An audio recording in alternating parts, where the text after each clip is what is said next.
Сәлеметсіздер ме? Бүгін біз сіздермен дәмі өте керемет болып шығатын американский панкейк жасаймыз. Видеоны қарамас бұрын арнама тіркеліп, лайк басып, комментария жазып кетіңіздер.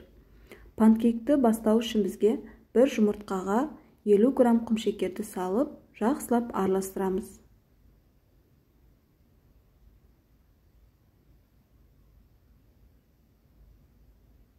Оның үстіне жылытылған 200 мг сүтімізді құйып, оны да тағы жақсылап араластырамыз.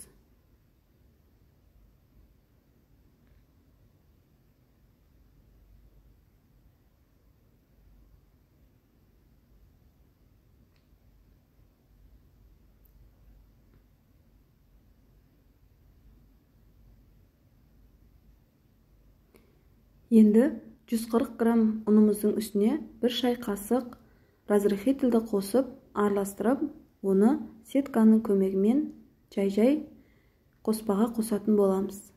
Бірден қосып жібермейміз. Түйіршіктер пайда болып қалуы мүмкін.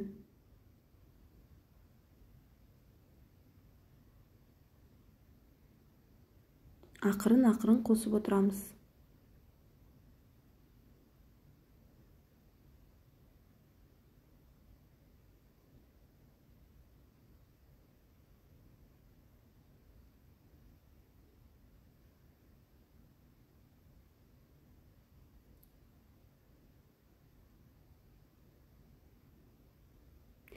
Енді үстіне 50 грамм ерітілген сары майды қосып, оны да жақсылап араластырамыз.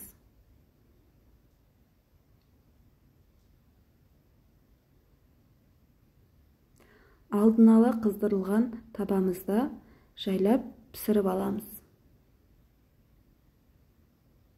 Жай отта пісіріңіздер.